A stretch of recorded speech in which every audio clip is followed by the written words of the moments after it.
Acabamos de explorar hasta qué punto el mundo es una ilusión.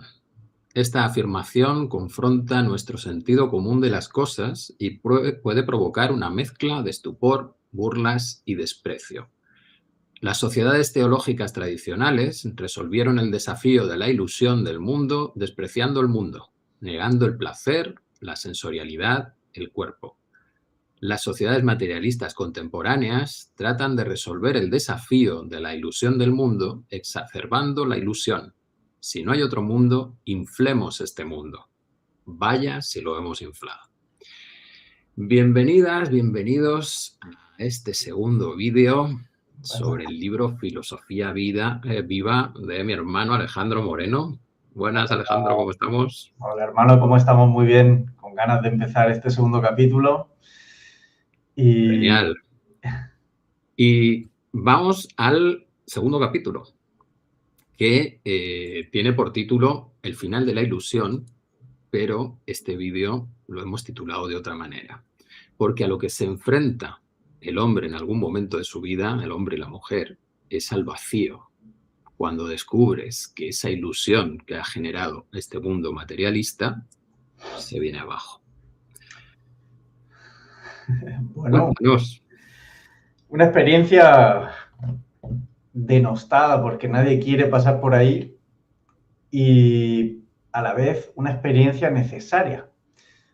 Es una paradoja para mí la experiencia del vacío. Nadie la desea, pero todos tenemos que pasar por ella porque si no, no hay esto que estamos hablando, el ritual de paso hacia una maduración moral, espiritual de la persona, ¿no? Yo hablo del final de la ilusión porque el mundo se nos presenta como un atrezo, ¿no? Como las obras de teatro, está lleno de color, ¿no? De maniquí, de figuras, de ilusión. Y, bueno, la vida del niño es ilusión, pura ilusión. Y bueno, ¿cuándo empezamos? El primer quiebre en la vida de un niño es cuando le hablan de los Reyes Magos. Ahí hay una ilusión que se toca. Y a partir de ahí, pues uno va creando un juego de ilusiones y desilusiones cada vez mayor, una tensión cada vez mayor, que algunos tapan, normalmente pues eso, vida materialista, ¿no? Con dinero, con trabajo, con ocio, con viajes, con entretenimiento. Trabajismo. Trabajismo, ¿no? Es la ideología, digo yo ahí, de lunes a viernes. Me hizo gracia esa frase, hacía años que no la leía. Es una ideología, ¿no? El trabajar por trabajar sin sentido, ¿no? Hay que trabajar y está bien, trabajar es necesario, nos desarrollamos, pero la cuestión es si tiene propósito eso que tú haces. Entonces la mayoría nos metemos en historias laborales sin propósito. Y entonces va quedando latente una sensación de falta de significado. Y esa sensación uno lo puede estirar hasta los 30 años, los 35, los 40, pero cada vez es más difícil sostener eso. ¿Por qué? Porque antes o después va a haber esa llamada de la verdad queriendo romper la ilusión. La vida es muy lista y no nos deja que nos engañemos por mucho tiempo. Y esto puede doler mucho porque uno quiere pues, su comodidad, su disfrute, sus viajes, pero ha de resolver primero esa cuestión con la verdad. La cuestión de, bueno, ¿de qué va todo esto? ¿Cuál es el significado de la vida? ¿Qué hemos venido a hacer aquí? Y bueno, pues lo que vengo a decir es que nuestra cultura es una maestra en lo que los budistas llaman el samsara, en crear ilusión, en enredarnos con lo que se llama el bienestar. Y te ofrece de todo, escaparates, pues imágenes, ¿no? Todo lo que es el mundo de las redes sociales, muchas posibilidades de explorar, de experimentar, de viajar, pero eso no sacia. Eso no sacia y lo mejor que nos puede pasar es que antes o después eso produzca hambre de verdad, que eso se desmorone. Y fíjate que yo doy talleres en la cárcel aquí en Murcia y muchas veces los presos me han dicho, gracias a la cárcel, mi vida, puntos suspensivos, mi vida se paró, el tipo de vida que tenía se paró porque de otra manera a lo mejor se hubieran muerto. Entonces, qué necesario es, ¿no, Paco? A veces estrellarse.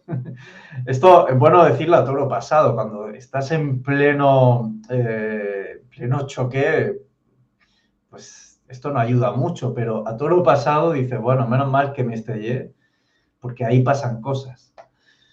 Sí, estas son reflexiones que hay que hacerse para tenerlas ahí como en la recámara, ¿no? Y cuando atraviesas la tormenta, agarrarte a eso, ¿no? De decir, a ver, esto es lo que tiene que pasar. Si no llega la tormenta, si no llega la crisis, no voy a parar nunca. Estoy en la rueda del samsara, de ese sufrimiento y al final me agota completamente pudiendo llegar a eso que comentabas, ¿no? A llegar a morir. Lo que me venía cuando hablabas eran tres cosas. Una es lo de los Reyes Magos. Ese Reyes Magos, Papá Noel, ese es un punto interesantísimo por lo simbólico, porque no nos damos cuenta de que los niños viven entre dos mundos. Viven entre el mundo material y el mundo de la ilusión mágica, pero luego cuando nos convertimos a adultos resulta que es que el mundo material también era una ilusión. Y entonces, ¿por qué les tumbamos al mundo de la realidad mágica a los niños para decirles que esto era lo real? Esa es buena. Yo creo que inconscientemente el niño sabe que su magia funciona, que cuando él quiere mucho algo, al final ocurre. Y nosotros pensamos, es que claro, yo como padre se lo doy. No, tú échate cuentas. Hay veces que tú como padre no se lo das y aparece la abuela, el tío, la amiga de no sé quién, o en la basura alguien ha dejado el paquete sin abrir. Es decir, la magia para el niño existe y es real. Cuando quiere mucho las cosas le llegan. Y lo mismo eso nos está dando una pista. ¿Y si esa magia de la que siempre hemos hablado está ahí? Y es que cuando tú pones coherencia entre lo que quieres y lo que sientes, la vida te va trayendo la materialización de esa realidad. ¿Bien? Y por tanto, ¿qué hacemos en nuestra cultura? Tras momento de impacto, de trauma, hijo, los Reyes Magos son los padres. Y se acabó la magia en toda tu vida.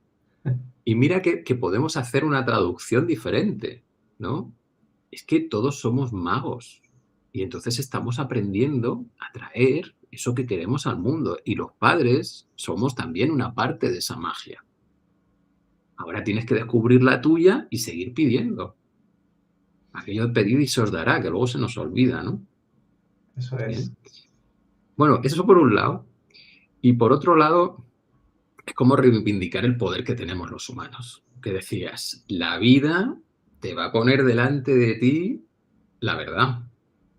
Bien, pero los humanos somos tan poderosos que podemos mirar para otro lado y acabar 90 años sufriendo, sin darnos cuenta o no queriendo reconocer lo que la vida te presenta continuamente. Porque la vida es constante. Te va a presentar el problema y si tú lo esquivas, te lo vuelve a presentar y normalmente cada vez más intensificado. ¿Bien? Pero tú tienes el poder de negarte a ello. Y puedes transitar toda una vida larga negándote a ello. Otra cosa es que pongas conciencia y lo reconozcas. Y entonces ahí empiezas ese camino de tormentas, de crisis, pero que al final la recompensa es estar más conectado contigo, con las sensaciones, esa desconexión que ha hecho el mundo material, ¿no? Y también el mundo religioso, de por un lado están las emociones, por otro lado está la mente, ¿vale? Pero antes decíamos que la magia se da cuando mente y emociones se vuelven coherentes. Si separas eso, entonces la vida no puede ser mágica. Sí, digamos que tenemos que pasar ese ritual de paso por una razón metafísica, ¿no? Parece que tenemos que deshacernos de ciertas ilusiones para aprender a madurar a un nivel más profundo, a un nivel más espiritual, en el que esa magia se da en otro nivel, ¿no? Podríamos decir así, que se da ya de una manera más consciente o más adulta.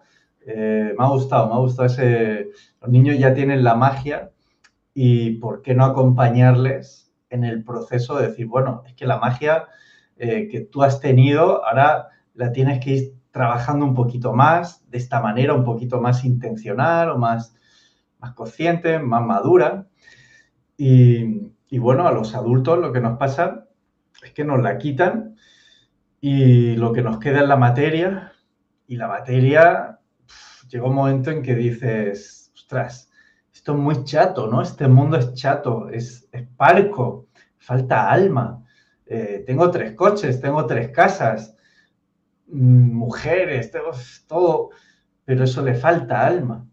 Y yo creo que estamos, fíjate que el vacío, la experiencia del vacío que estamos sintiendo a nivel individual ha de ser leída como una experiencia a nivel colectivo en las sociedades occidentales, porque han creado una cultura que nos vacía por dentro y nos llena por fuera. Entonces uno se queda en un momento de su vida en el que si ha tenido suerte, ha conseguido ciertas cosas, se da cuenta de que eso no tiene recorrido. Y entonces ahí es donde viene la experiencia dolorosa, la experiencia del colapso, la experiencia al límite, ¿no? Como dice Jaspers, en el que uno, digamos, ya no puede ser funcional en este mundo, ya no puede fingir que le va bien, que está bien, que todo bien, los niños bien, la pareja bien, no, ya no puede fingir. Digamos que el colapso ha entrado en tu casa.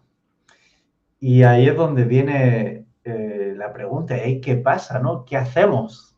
¿Qué hacemos con este vacío? Porque la representación que tenemos en Occidente del vacío es como carencia, carencia. Fíjate que tengo de todo, pero la sensación es de carencia, de que no tengo nada. Y ahí viene mucha angustia y lo que pasa es que somos muy pillos y ¿qué hacemos? Pues trabajar más, medicarme más, sedarme para no sentir. No hace mucho vi que España es el principal consumidor, no sé si de ansiolíticos. Soy crítico, sí. Muy fuerte eso.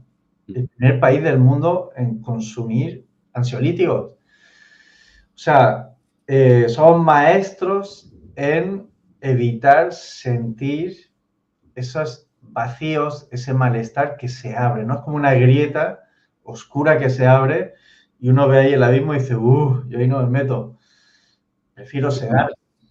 Los ansiolíticos eliminan la empatía, porque la empatía se da cuando tú sientes dentro lo que está viviendo el otro. Luego, si tú estás apagando tus propias señales, las que percibes del otro también las apagas. Y si no hay empatía, ¿qué conexión hay? ¿Qué capacidad de sentir con el otro? De tener compasión, de forjar una sociedad unida.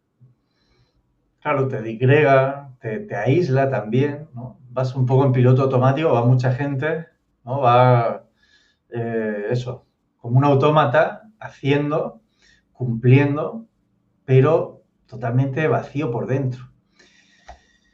Y es muy interesante porque no está en nuestra cultura esa idea, ¿no? Del el vacío. El vacío como una oportunidad, porque al final se trata de eso, ¿no? De ver el vacío no solo como una carencia que yo tengo que erradicar llenándola de cosas, sino como una experiencia ontológica, una experiencia humana fundante en cuanto a que genera procesos nuevos que nos...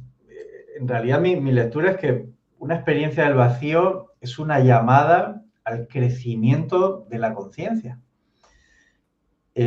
Pero esto, si no te lo dicen, lo que tú entiendes es que es un fastidio, es un castigo que te ha pasado a ti y tienes que llevarlo en silencio, en privado, en tu casa, que no se entere nadie y medicarlo, ¿no? Medicarlo para no sentirlo.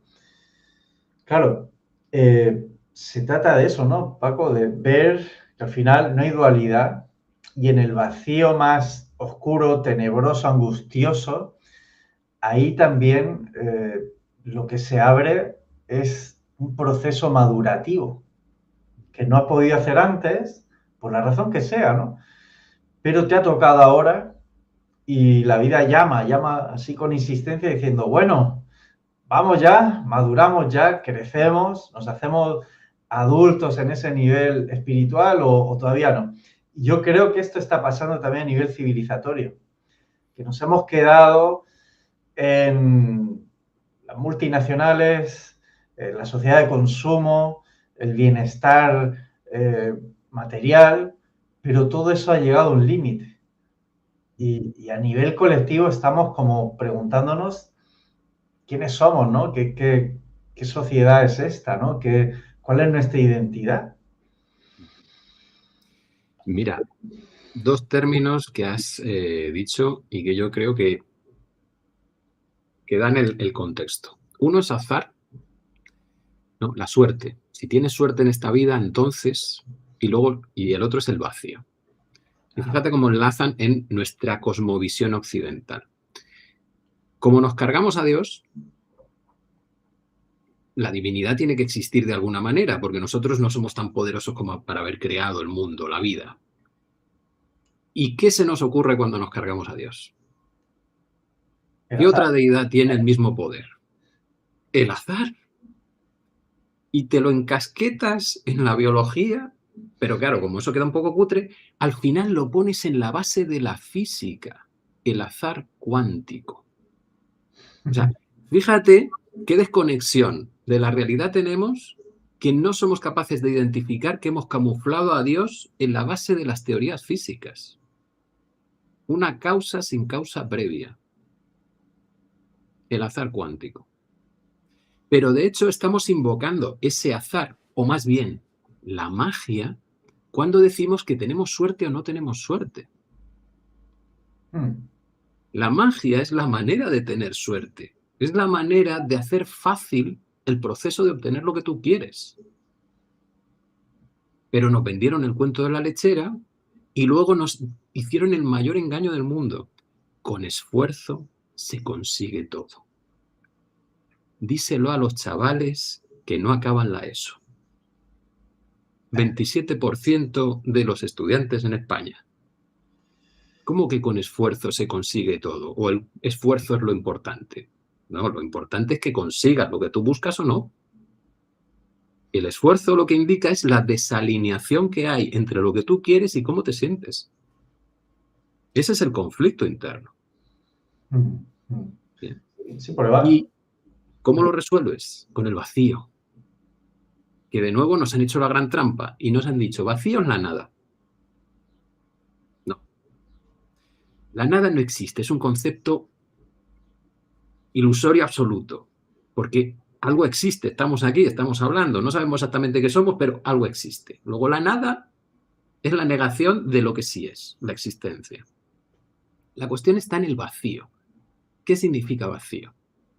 Las cosas pueden estar vacías de diferentes cualidades y aún así existir. ¿Qué es lo que tú estás buscando? Tú estás buscando vaciarte de tus preocupaciones, de tus conflictos, de tu separación. Y cuando te vacías de todo eso y accedes al vacío, que no es la nada, no es desaparecer, es encontrarte a ti, sin toda esa nube de cosas dando vueltas. Y cuando accedes a ese vacío, de repente dices, siento paz. Pero claro, si tú has asociado el vacío a la nada o el vacío a la muerte, ¿bien? Pasa como algunos que han tenido algún brote psicótico, han experimentado ese vacío, se han sentido muertos y dicen, ya está, la muerte es la solución a los problemas de la humanidad, vamos a matar a todo el mundo.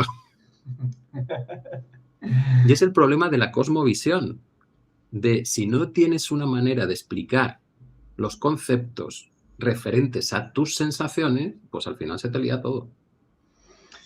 Se ha dado con una clave, ¿no? El azar está ahora en el centro de las teorías, ¿no? Que se enseñan en los centros escolares, ¿no?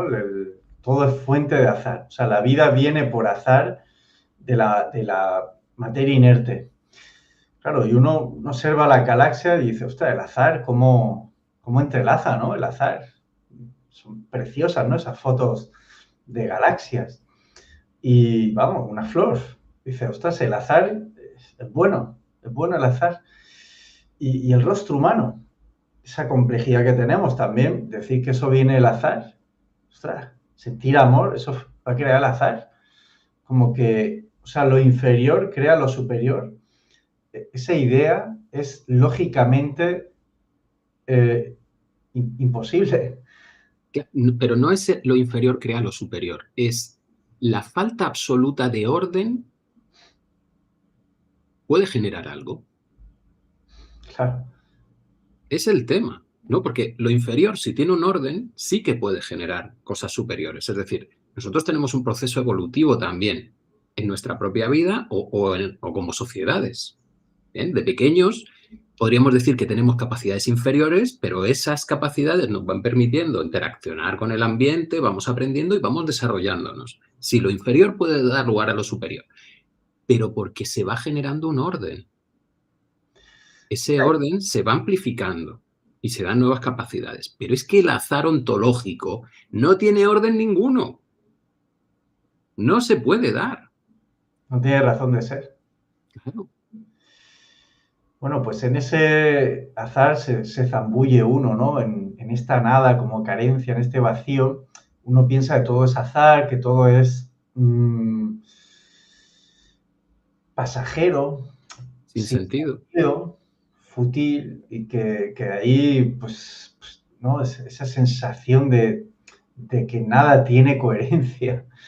Hay que atravesar, porque es verdad que con todas esas bases que nos van metiendo, de que no hay más que azar de fondo, pues uno siente esa angustia, ¿no? Insoportable levedad del ser, por ahí, ¿no? Escribieron esa novela.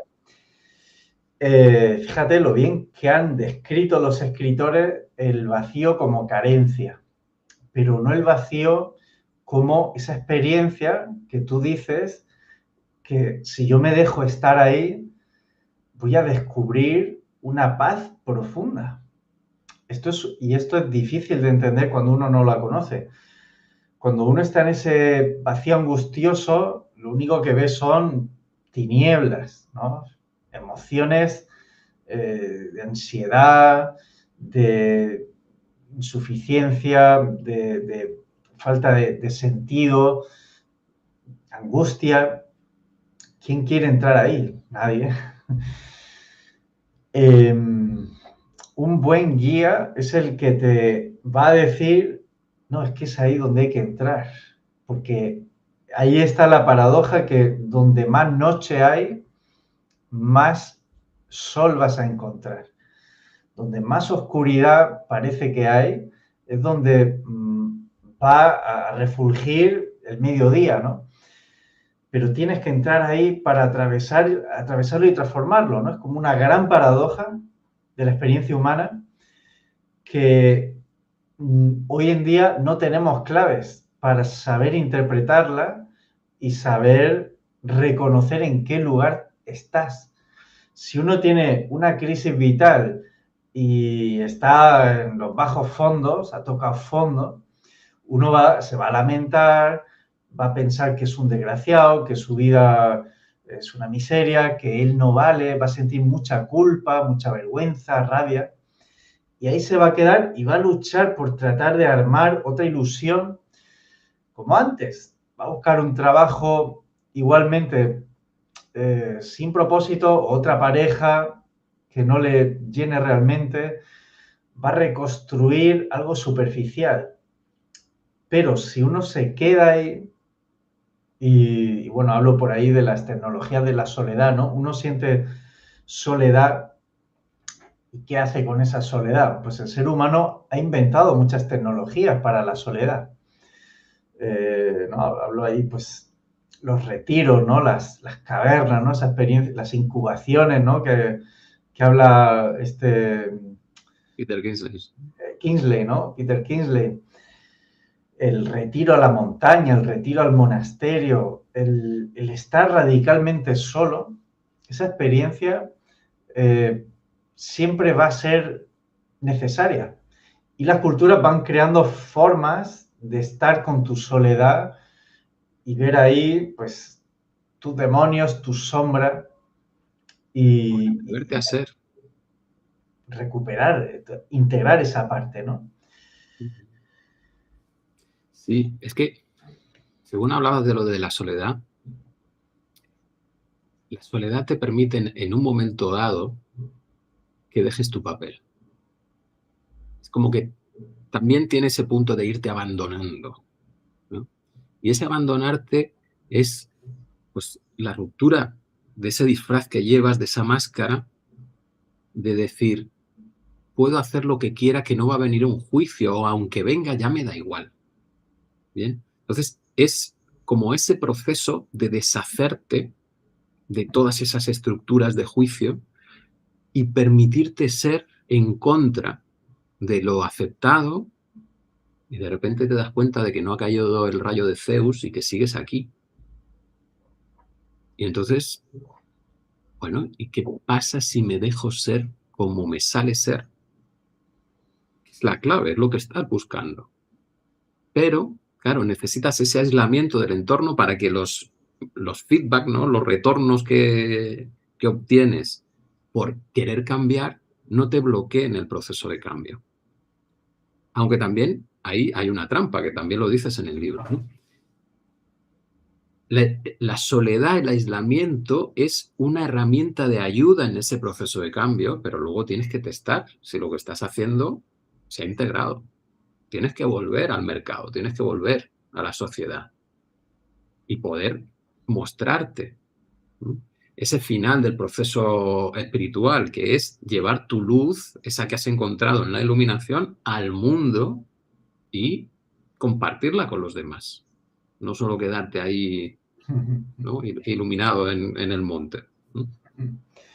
Sí, sí, me ha gustado eso que has dicho, ¿no? Como que una crisis te quita el personaje y, bueno, pues eso al principio se ve como una atrocidad. ¡Guau! ¿Ahora quién soy, no? Y me han quitado este cargo, esta posición, este rol, esta imagen que yo tenía de mí, de persona segura. Uf, y se siente uno como desnudo, como que me han quitado la ropa y ¿ahora qué? Bueno, pues eso, lo que ha dicho Paco, es interesante. Sin ese rol viejo, ¿ahora quién eres? Bueno, pues da gracias porque ese rol viejo ya no lo necesitas. Crees que lo necesitas, pero si te lo han arrebatado, probablemente ya no es operativo. Entonces, esa nueva, digamos, ese nuevo lugar en el que estás, sin ese rol, puede ser un campo de exploración muy interesante. El problema es que hay gente que tiene un entorno que no le va a ayudar a evolucionar, ¿no? Su familia, ¿no? Le va a decir, oye, pero ¿qué haces? ¿Por qué te vas a un retiro, no? ¿Qué haces? ¿Qué cosas más locas estás haciendo? Se acabas en una secta. Te vas a una secta, ya te van a captar por ahí, te van a sobrar el dinero. Los amigos, ¿no? Pero tío, ¿qué te pasa? Estás muy raro, ya no te vienes de fiesta, ya no haces lo que hacías antes, ya no eres tan guay. Bueno, eso duele, ¿no? Porque son tus vínculos, son tus seres queridos y uno lo que quiere es que lo amen. Entonces, digamos que se requiere una etapa transitoria de alejamiento parcial, gradual, total, ya en función de cada uno, en función de los apoyos o las oposiciones que tengan, ¿no? Para refugiarte y conectar. Lo que uno necesita ahí es conectar. Y se trata de eso, ¿no? El poder hacer ese clic que hasta entonces no lo habías hecho a un nivel más intenso, más profundo. Y es lo que la vida pues te está pidiendo. Oye, conecta de verdad, conecta a nivel más profundo. Tómate más en serio, sé más adulto, crece.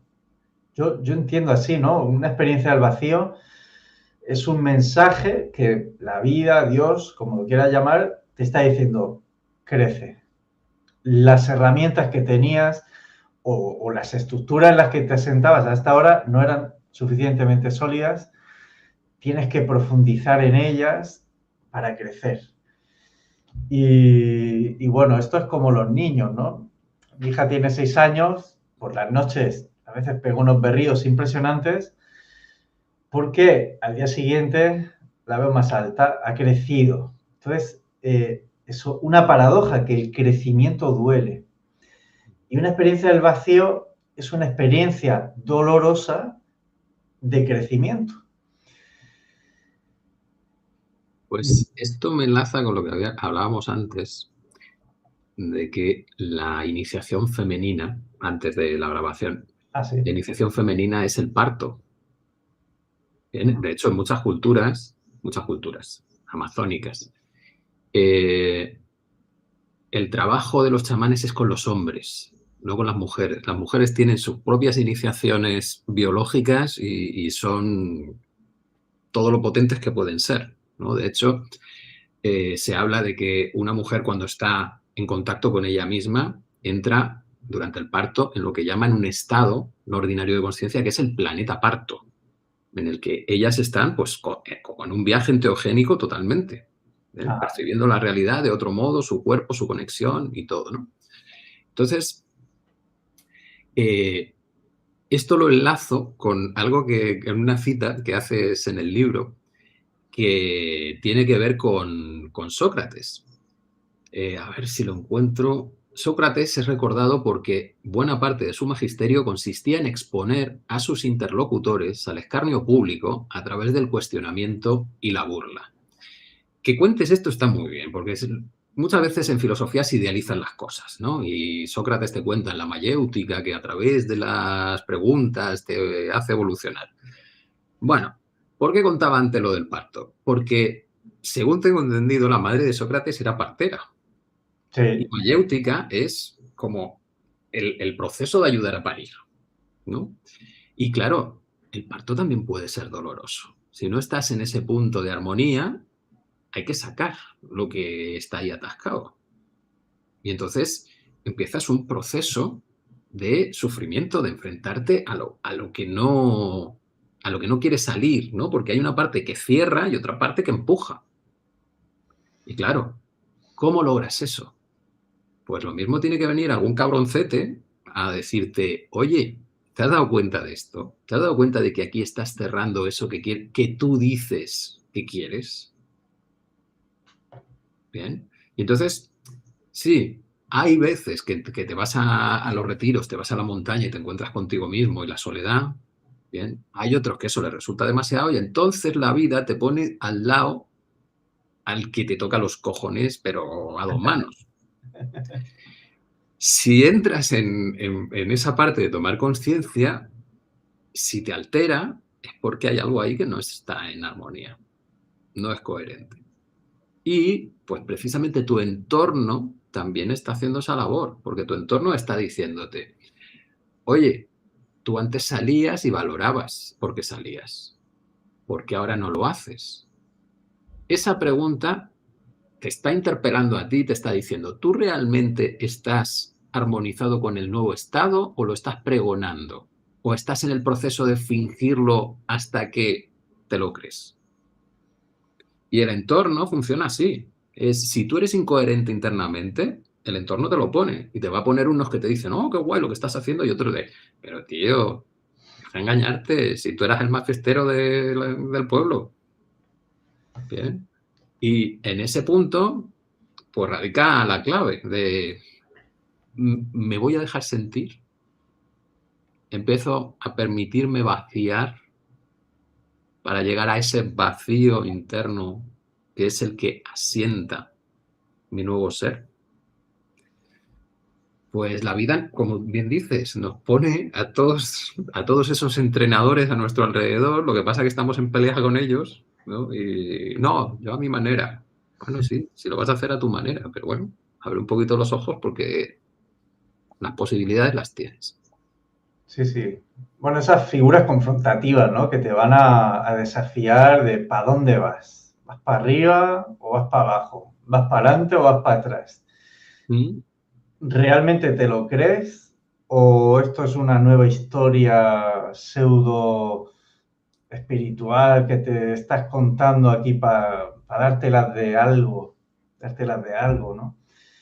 Y sí, bueno, Sócrates lo mencionaba porque él lo que hacía era despojar a la gente de su carcasa, ¿no? De mostrarle que no son quien creen ser.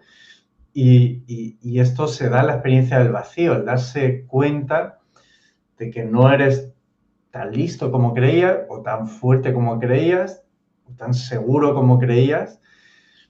Y eso es un bajón, es un jarro de agua fría a la historia que uno se ha contado de, bueno, de lo bueno que soy o lo valioso que soy. Y enfrentarse a eso es un golpe. Yo pienso que aquí Se quedó atrapado en el personaje, ¿no? Sócrates, Se quedó atrapado en su propio personaje también, porque le echaron un órdago.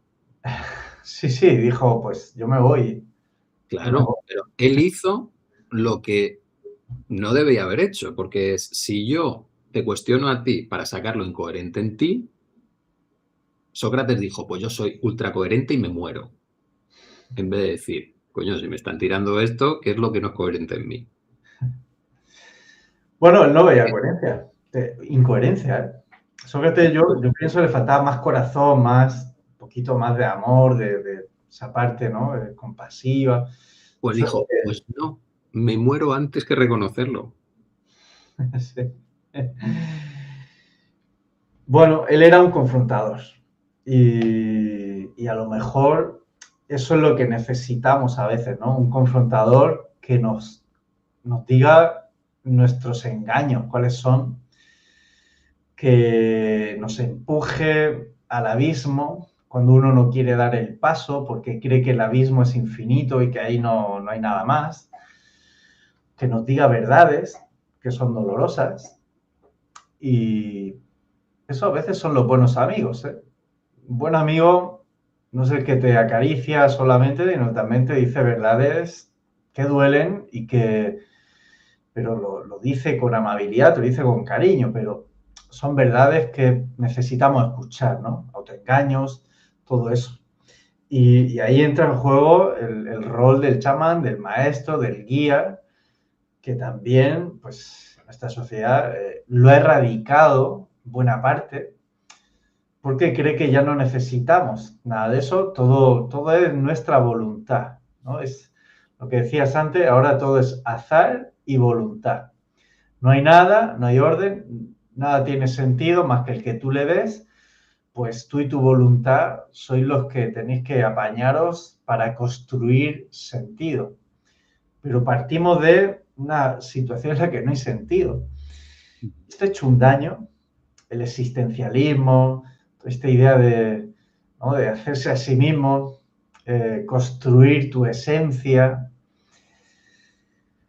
Uno ha de preguntarse si lo que quiere lo ha elegido o si lo que quiere lo reconoce en sí mismo como algo que está y se da y bueno, pues es una expresión de nuestra esencia. Porque en función de la respuesta que tú le des, vas a tener un camino voluntarista basado en luchar cada día contra la realidad.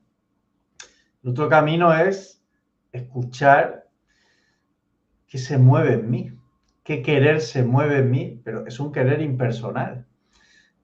que yo no lo elijo, sino que ya está en mí y eso es lo que nos va a guiar, ¿no?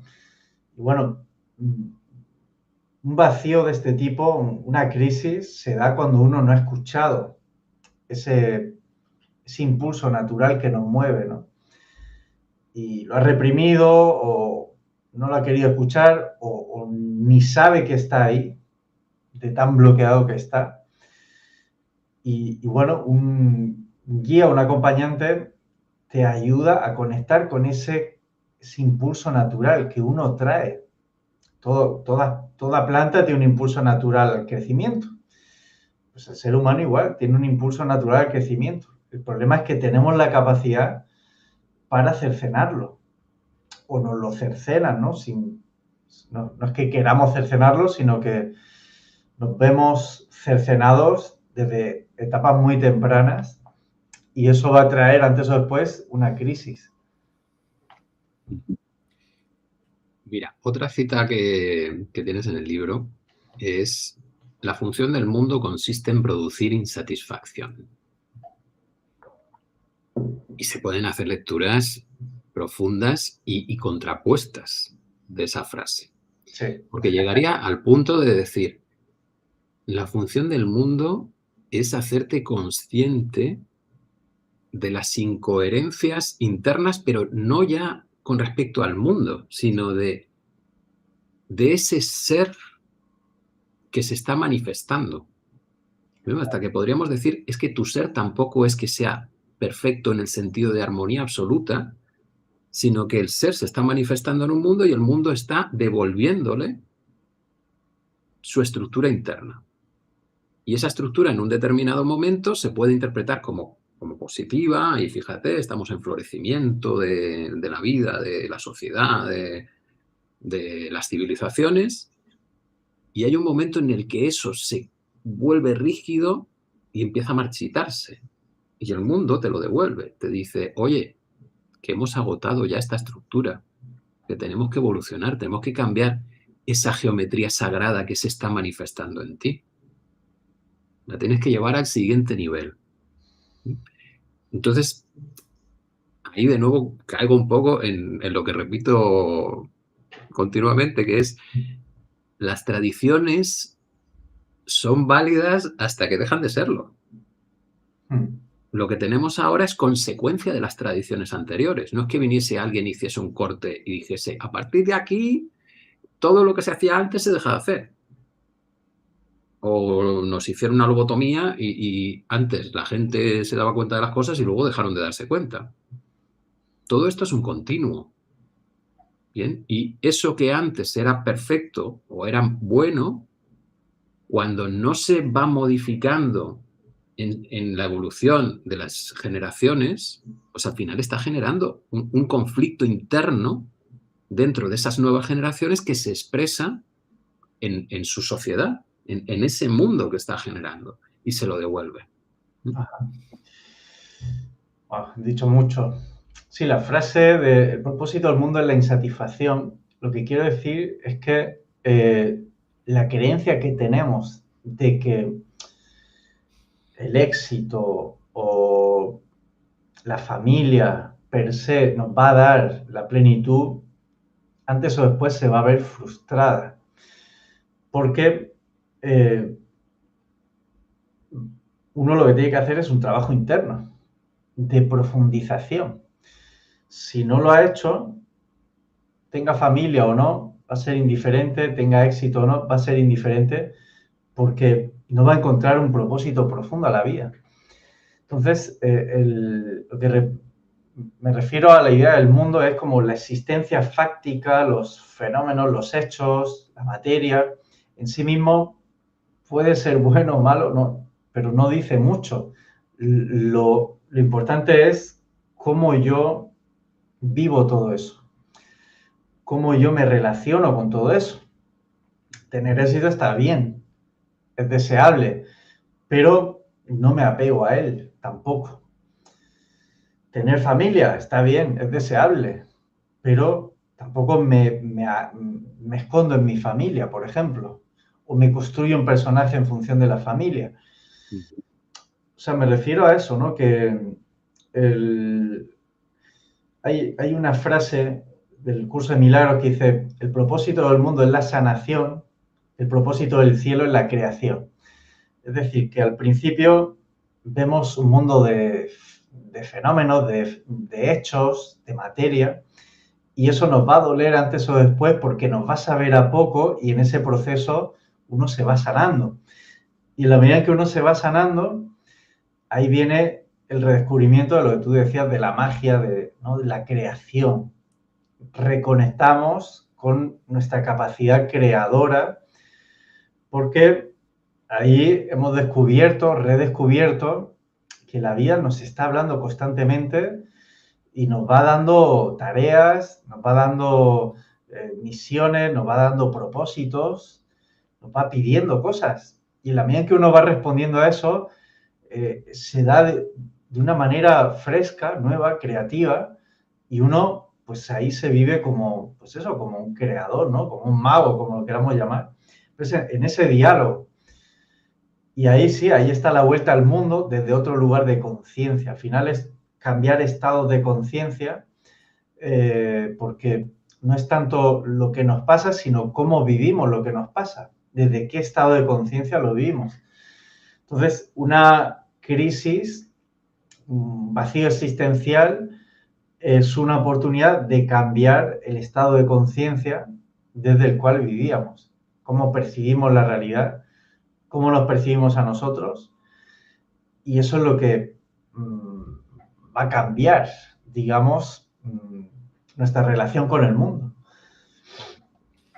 Bueno, nos estamos poniendo un poco transpersonales y esto nos viene porque hemos hecho una serie de 13 episodios sobre el libro LSD y la mente del universo de Christopher Bachi. Tenemos un viaje bueno.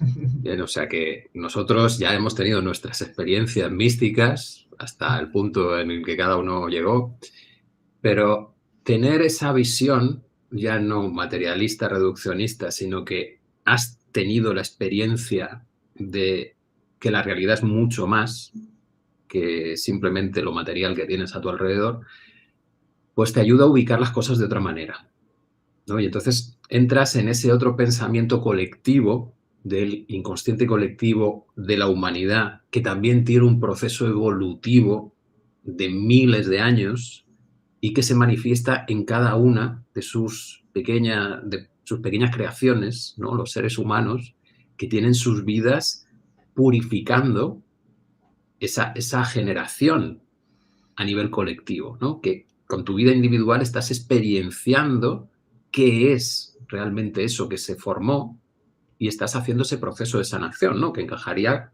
con esa frase de aquí en lo material es donde te dedicas a sanar, a armonizar completamente lo que en un primer momento es una creación cruda, ¿no? De, aquí esto es lo que hay. Bueno, pues ahora nos vamos a dedicar a ir puliendo, ir poniendo los detallitos para que se vaya generando esa manifestación maravillosa, ¿no? Y me viene la cita de Villoldo, que decía que el Gran Espíritu, cuando acabó la creación en los 7 días, le dijo a los humanos, pues aquí está mi creación, que es maravillosa, y ahora os toca a vosotros finalizarla o continuarla, ¿no? Ajá. Bueno, pues eso es, ¿no? Bajar el cielo a tierra, armonizar cielo y tierra y pues digamos que en el libro hablo de la experiencia de la decepción como un ingrediente que es necesario para vivir esta experiencia de la materia de otra manera, entusiasta pero no ilusa, no ingenua, con pasión pero sin esa ingenuidad o esa superficialidad que todos vivimos y que antes o después se va a ver confrontada. Es necesario vivir eso, la decepción. Que las personas me decepcionen, que mi trabajo me decepcione, mis proyectos, mi vida, Dios, uno se enfada y todo es decepcionante. Hay que pasar por eso y es como un luto, un duelo, en el que uno dice, ostras, vaya estafa, ¿no? Donde he metido, me han engañado, ¿no? Toda la vida me hicieron promesas o yo me creí y ahora veo que todo esto pues no es lo que yo creía, no he logrado lo que yo aspiraba y me siento pues un fraude. Y bueno, hay que ir ahí, bajar a esos fondos, ¿no? En el budismo está esa metáfora bonita, ¿no? De que del fango surge la flor de loto. Pero hay que bajar al fango. Y esto no lo digo por ser mal agorero, por flagelarse, sino que ontológicamente los seres humanos estamos diseñados para vivir en forma de ciclos. Esos ciclos, cuando cambian de ciclo, allí hay un semitono, ¿no? Como en la música, hay un quiebre, hay un cambio. Y necesitamos herramientas para transitar ese quiebre, ese cambio. Y si no las tienes, no tienes el mapa, uno se ahoga en ese proceso, en ese intermedio, ¿no? Ese bardo. Dice, wow, me estoy muriendo. ¿Ahora qué, no? Que soy un fracaso. Y hay mucha gente así, ¿no? Que piensa que son un fracaso. Ven internet, ven las redes sociales y claro, ahí todo, eso sí que es ilusorio total. Todo el mundo está bien, todo el mundo viaja, todo el mundo bonito, pero no es real. No es real. El ser humano no es así. No es todo luz, ni tampoco todo fracaso. Es un contraste. Entonces, las redes sociales no es el mejor espejo donde medir si yo soy o no soy.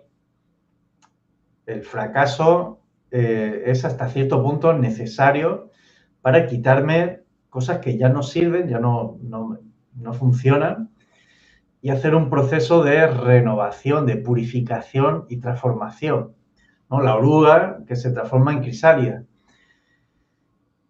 Primero hay que, ¿no? La oruga es terrestre, es terrena, materia, y ha de cansarse de la tierra, de lo terrestre, la materia, para luego hacer ese proceso de conversión en mariposa que vuela, ¿no?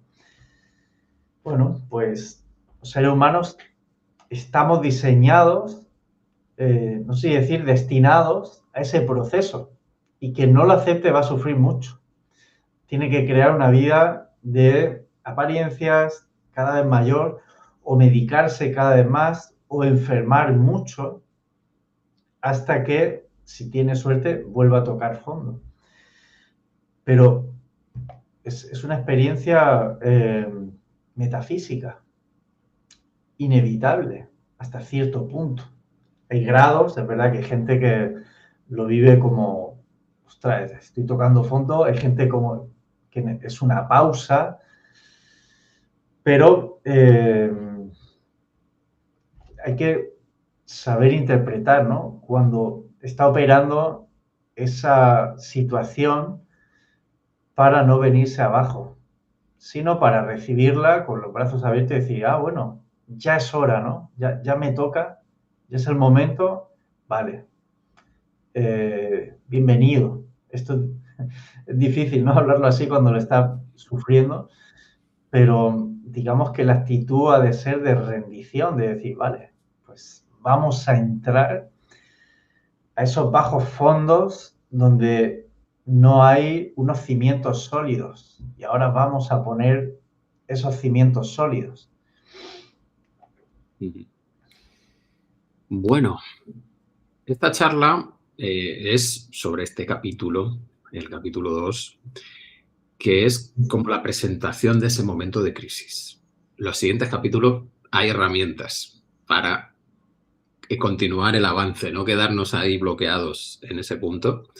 Y por eso el libro de Alejandro es súper interesante, porque ya te va dando esos pasos que tú puedes contemplar. Es como decirte, ese punto del mapa, ¿no? Vale, la crisis es ineludible, porque es tu proceso de cambio. Cuanto más te resistas, pues más intensa va a ser. Pero esto no es más que un paso en esa transformación. en ese proceso de pasar de oruga a mariposa, que es la siguiente oruga que será mariposa después. Entonces, tener un mapa que luego tú te vas a tener que construir el tuyo, porque es tu vida, tu experiencia, tus creencias, tus posibilidades, lo que puedes aceptar o no. Pues tener un mapa sí que por lo menos sirve para crear un espacio en tu mente que diga, tranquilo, estás en el proceso. Bien, ahora toca esa renovación. Y yo creo que es muy interesante tener ese punto al que agarrarte, ¿no? Porque te da incluso ilusión de decir, vale, venga, pues vamos a ver qué surge después. ¿Que vas a tener que atravesar la noche oscura o buscar en tu sombra? Bueno, pues parece que sí. Pero tampoco vamos a generar nocebos, que lo mismo hay alguien que es capaz de ir avanzando en su proceso de transformación de una manera más llevadera, no sé. Cada uno que encuentre cuál es su camino, ¿no? Y bueno, yo creo que por aquí, Alejandro, lo podemos dejar por hoy. Sí, Bien. está bien, como Si, presentación. si queréis que Alejandro os acompañe semanalmente, pues tiene su boletín que ahora nos va a contar, bien, y es apuntaros porque es un proceso que sirve. Sí, en mi página web, alejandromorenolax.com, ahí podéis suscribiros al boletín todas las semanas. Yo voy mandando correos con reflexiones que os van a inspirar, que os van a ir planteando preguntas interesantes y también vais a tener herramientas que voy, pues, bueno, de lo que me voy encontrando en las consultas, pues por ahí lo voy sacando. Y en noviembre empezamos el curso Filosofía Viva, se va a llamar, como el libro, y pues os esperamos para quien quiera profundizar en este proceso que al final tener un acompañamiento sirve para ahorrar tiempo, básicamente. Cuando uno hace esto solo, da muchos palos de ciego y le lleva más tiempo, es más costoso. Y cuando tienes una guía pautada, estructurada, el proceso es más fácil atravesarlo y tener como una guía más clara, ¿no? De qué es lo que te está pasando, cómo afrontarlo y bueno, cómo caminarlo. Al final se trata de eso, caminar estos procesos y pasar a esa fase ya de mariposa que es lo que nos espera, ¿no? Ese vuelo entre el cielo y la tierra. Perfecto. Y no sé si para los más atrevidos, bien, también en octubre yo empezaré el curso Formación en Neurochamanismo, que es pues una propuesta así como traducida a nuestro lenguaje más occidental de cómo poder utilizar rituales en ese proceso de transformación, porque hay muchas veces que el proceso se hace, bueno, muchas veces, el proceso en realidad se hace de manera subconsciente, es el subconsciente el que tiene que cambiar sus estructuras. Y cuando hay resistencias fuertes, la parte mental se queda un poco atascada. Entonces hay que añadir esas cosas absurdas, que son los rituales, pero que tu subconsciente cuando los traduce se producen cambios bastante potentes. Bien, entonces el que se atreva a Aparentemente, caminar por ahí, sí, sí, sí no, me que decía. aparentemente absurda. Los rituales al final le hablan al inconsciente. Y Claro. Y le están generando esas crisis a través del absurdo. Cuando el inconsciente no es capaz de predecir el futuro, de saber qué va a pasar o qué vas a decir, le generas ese ritual con el absurdo, pues tiene que abrir un espacio para poder integrarlo. Y esa apertura es la que facilita que haya un cambio. ¿Sí? Lo que pasa es que aquí cada uno pues tiene que ir con su paso, ¿sí? Porque estas son propuestas que luego vas haciendo y cuando te metes lo mismo te desubica demasiado. ¿Bien? Así que tenéis aquí propuestas diferentes y cada uno perfecto que encuentre su camino y con aquello que nota que le va a encajar. eso es. Exacto. Pues nada, Alejandro, un Paco, placer como siempre. hermano, seguimos. La Nos próxima edición, despedimos. capítulo Eso. 3. Y nada, gracias a todos los que nos acompañáis en este proceso. Le podéis dejar todas las preguntas a Alejandro que irá respondiendo Vamos, llamar según buena, lleguen, eso es. claro. Y nada, pues un gran abrazo y nos vemos en el Un próximo abrazo. vídeo. Hasta pronto. Chao. Chao, chao.